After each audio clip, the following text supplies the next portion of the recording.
Hello and welcome to our reading for the week of June the 12th through the 17th. I'm sorry, June 11th through 17th, because we like to do Sunday to Saturday. So today is the 11th. We are going to be doing this reading for this particular week. This is a general reading for everybody. So there are some specific things that are coming up in this reading. Maybe they're meant for you, maybe they're not. But so you can take it or leave it as you will. In this week's reading, as I've been starting to do, rather than doing all the different oracles, I've been doing cartouche largely.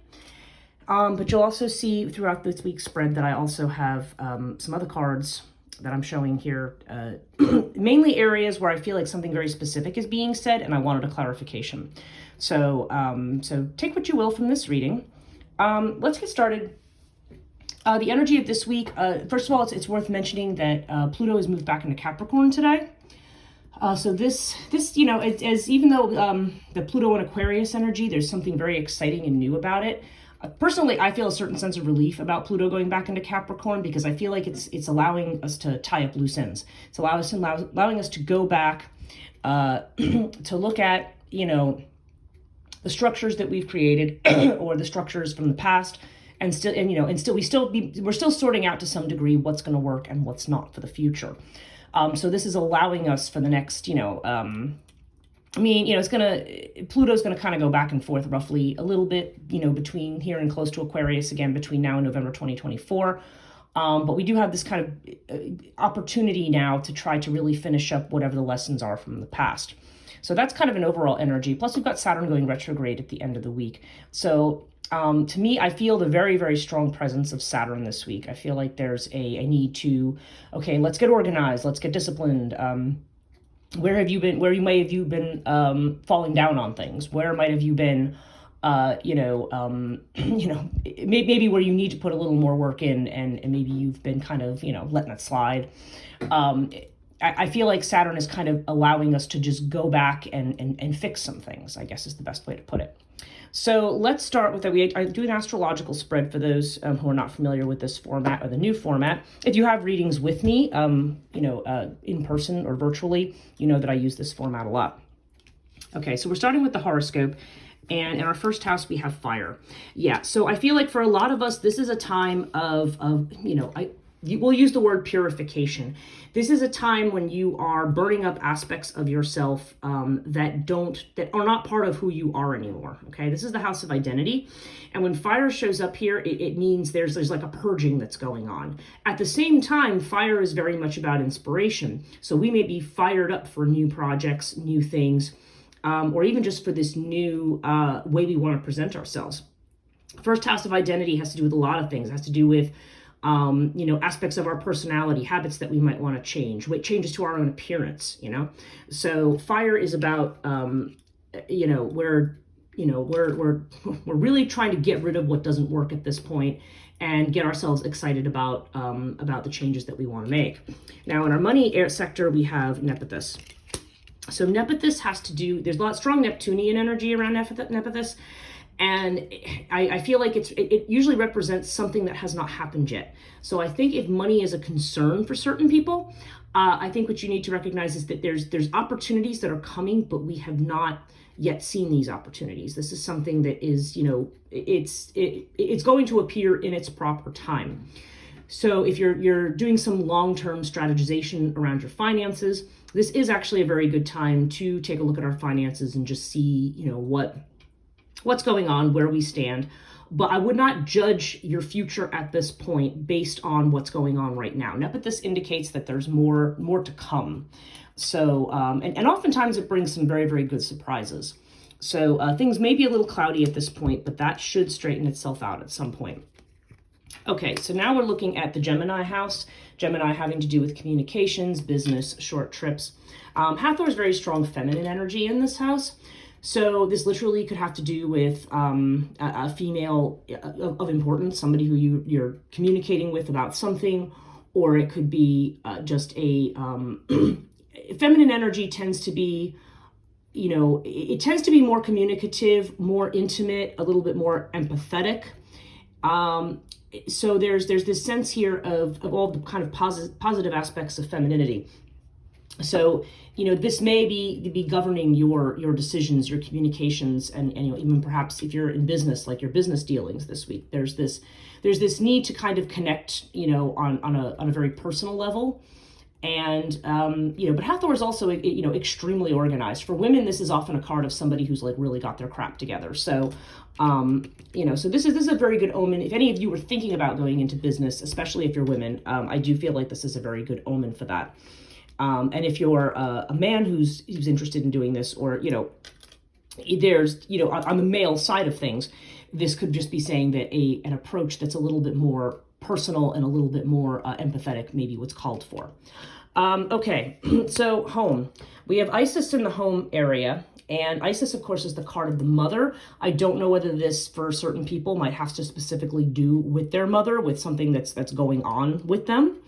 But mother energy is showing up very strong in the house of Cancer, which is the house of the mother, traditionally. So I feel like there's going to be a focus there.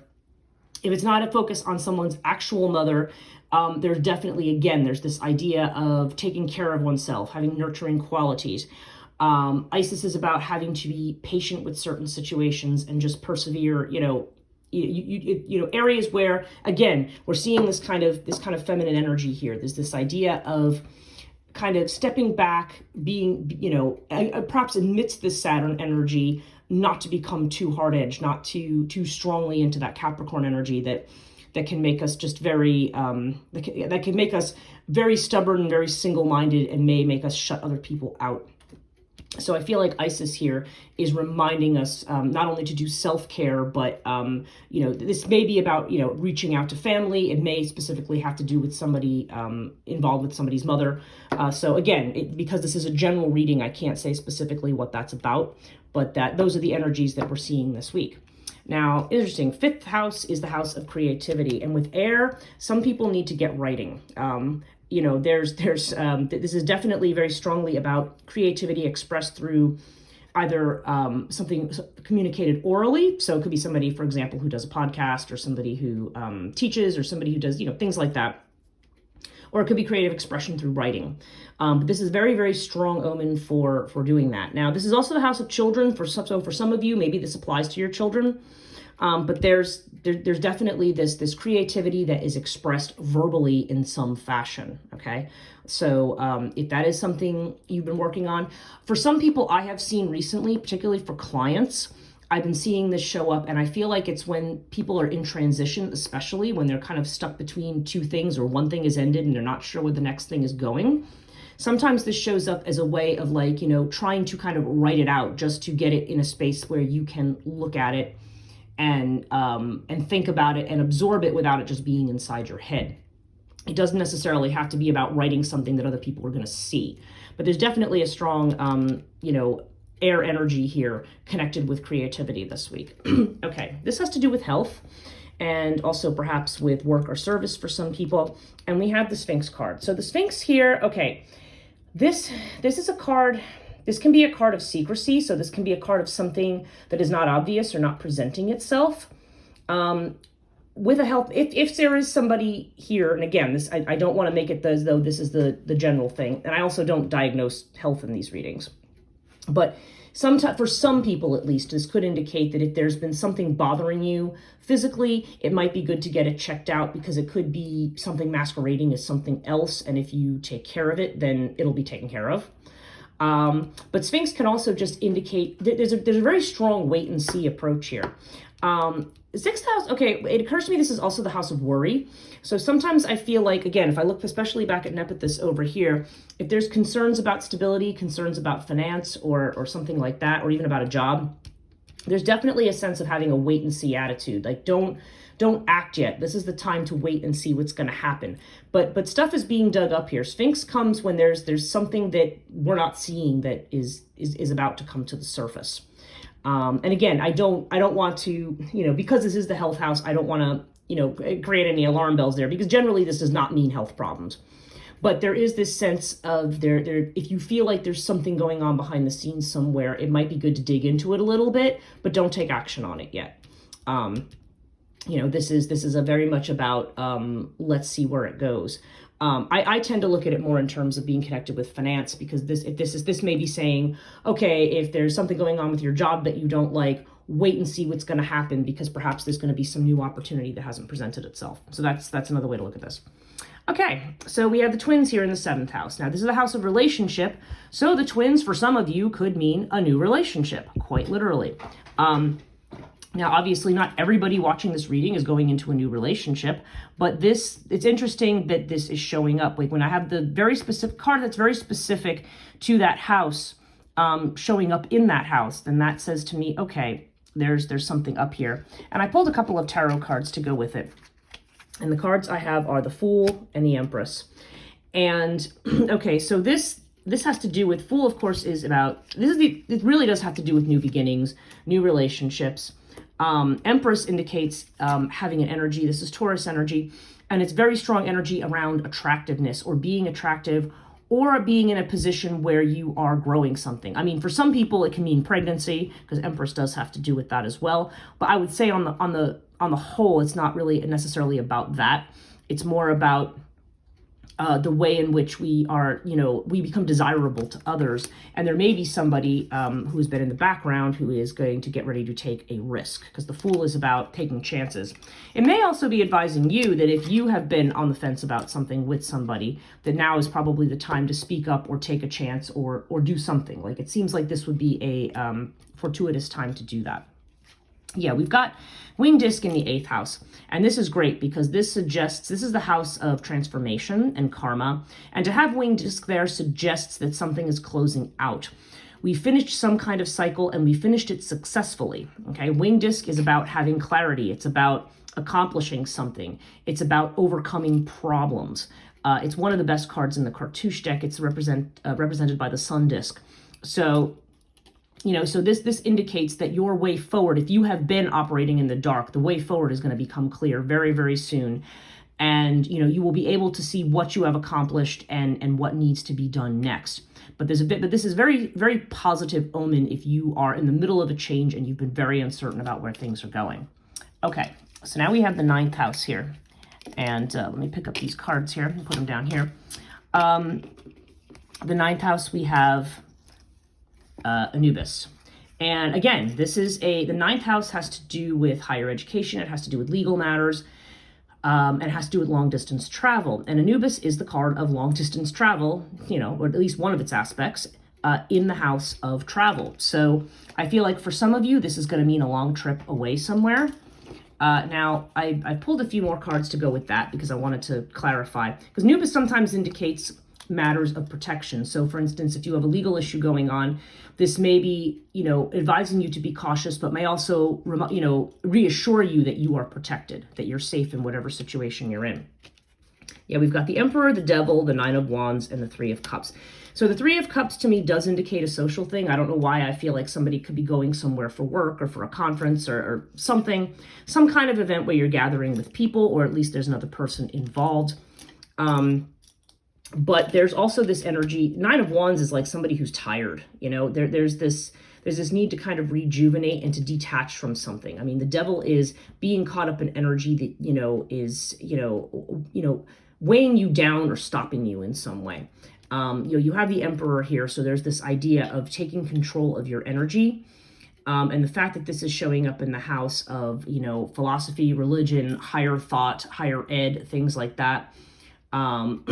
And even legal matters. I mean, this suggests to me that, if you have been allowing yourself to kind of fall in with, somebody else's way of thinking or somebody else's decision about what your life should be or where it should be going, you need to pull out of that and start, and make your own path.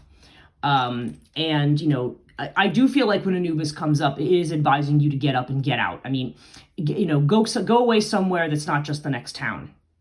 I mean, that may not be possible for everybody, but I feel very strongly that expanding your horizons in that way is going to be, beneficial for at least some of you. For those of you who can't do that or are not inclined to do that, Anubis still indicates that there's some kind of a journey, in terms of, how you see life, in terms of, how you want to expand your knowledge. If some of you were thinking about going back to school, this could indicate going back to school or maybe going away somewhere to school. Okay, so there's definitely this idea of, expanding your horizons, but also knowing that you're being protected as you do so.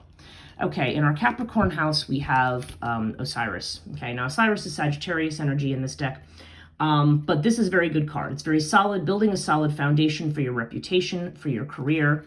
It indicates that usually Osiris comes up when you are able to trust your own judgment of things.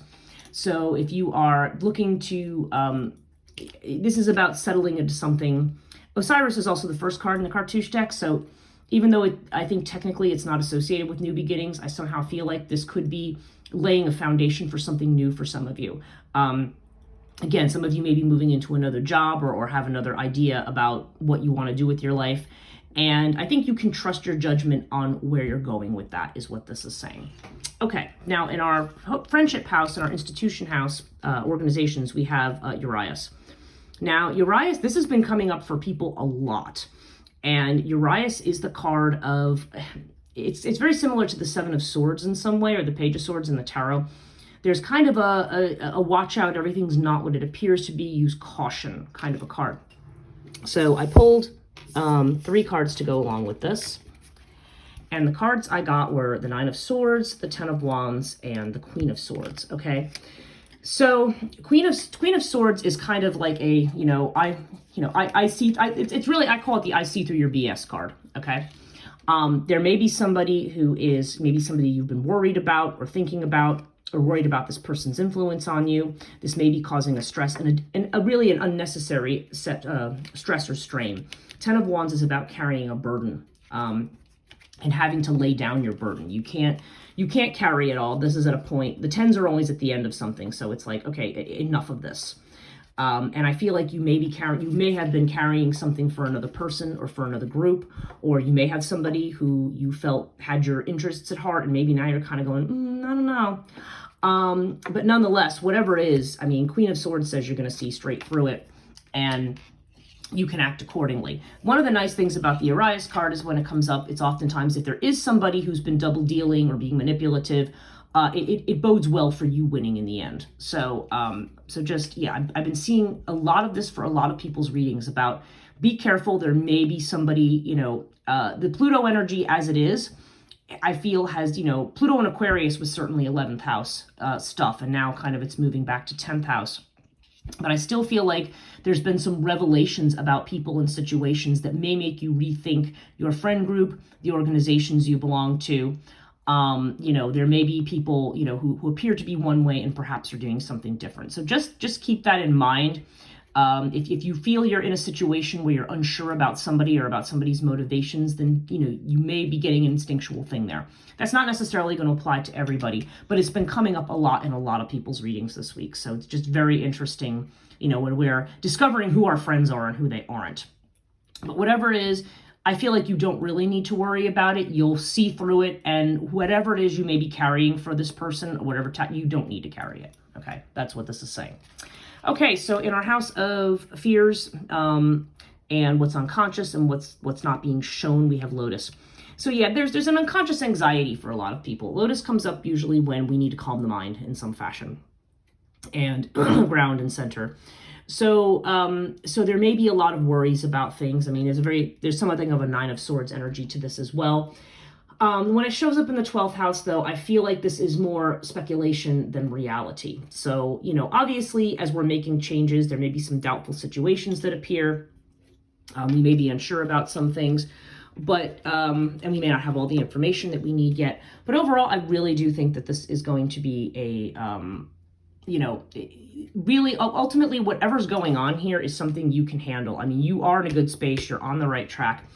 You just need to see that, Lotus is just saying, a lot of worry is just that, worry. And, you need to sit back in the worry house here. It's like, just wait and see what's going to happen here. Don't make any judgments based on what maybe you think is going on right now. There might be some people that you need to be a little careful of and, deal with a little bit more diplomatically, but, or maybe even cut them out of your life if you feel that's warranted.